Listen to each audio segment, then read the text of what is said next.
આજના સમયમાં લોકો દેખાદેખીમાં પોતાના જન્મદિવસની ધામધૂમપૂર્વક ખોટા ખર્ચા કરી ઉજવણી કરતા હોય છે, પરંતુ બનાસકાંઠાના ડીસામાં ધારાસભ્ય પ્રવીણભાઈ માળીએ પોતાના જન્મદિવસની અનોખી રીતે ઉજવણી કરી હતી. પોતાના જન્મદિવસ નિમિત્તે ગ્રીન ડે તરીકે ઉજવી ડીસા તાલુકામાં કુલ 15,000 વૃક્ષોનું વાવેતર કર્યું હતું. એક વૃક્ષ માં કે નામના સૂત્ર સાથે પોતાના જન્મદિવસની અનોખી ઉજવણી કરી સમાજને એક અનેરું ઉદાહરણ પૂરું પાડ્યું છે.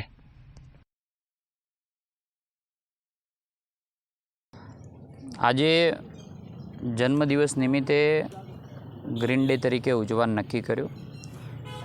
જે રીતે ગ્લોબલ વોર્મિંગની અસરો દેખાઈ રહી છે, તે રીતે વૃક્ષોનું વાવેતર વધે મારી વિધાનસભાની અંદર એની ચિંતા કરીને આજે કુલ મળીને 15,000 વૃક્ષારોપણનું આયોજન કર્યું છે. એના ભાગરૂપે આજે આપણે જે જોઈ રહ્યા છીએ એ 8,000 વૃક્ષોનું વાવેતર થઈ રહ્યું છે.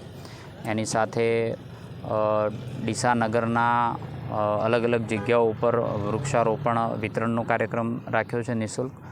એની સાથે જે પણ શુભેચ્છા મુલાકાત કરવા માટે આવે એમને પણ રિટર્નની અંદર પરત ફરતા હોય ત્યારે એને પણ વૃક્ષ આપી અને વિદાય કરવા અને પોતાના ત્યાં એક વૃક્ષ માં કે નામ એ પેડ પોતાના ત્યાં વાવે એના ભાગરૂપે આજે ગ્રીન ડે તરીકે અમે ઉજવી રહ્યા છીએ.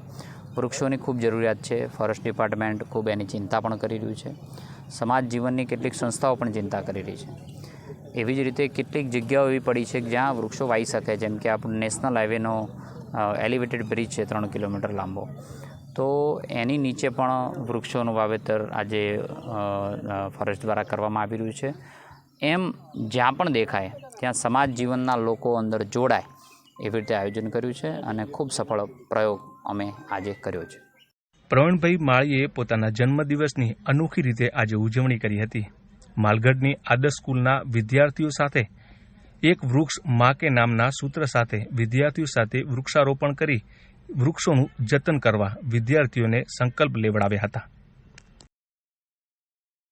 મારું નામ બામણિયા ઝલકબેન કાંતિલાલ છે. મારી સ્કૂલનું નામ શેર શ્રી LH માલી આદર્શ હાઈસ્કૂલ છે. આજે ડીસાના ધારાસભ્ય પ્રવીણભાઈ માલીનો જન્મદિવસ હતો. તે નિમિત્તે તેમણે માં કે નામ પર એક વૃક્ષનું આયોજન કર્યું અને તેમને પણ એ સંકલ્પ લીધો કે અમે વૃક્ષનું જતન કરીશું અને અમે વિદ્યાર્થી ભાઈ બહેનો મિત્રોએ પણ એ સંકલ્પ લીધો કે અમે પણ વૃક્ષનું જતન કરીશું અને લોકોને જાગૃત કરીએ કે વૃક્ષ વાવો અને વૃક્ષ આપણા માટે ખૂબ જ જરૂરી છે. એ માટે બધાને પણ પ્રેરિત કરીશું કે વૃક્ષો વાવો. 8,000 જેટલા વૃક્ષો વાયા અને તેમનું જતન કરવાનું અમારો સંકલ્પ છે.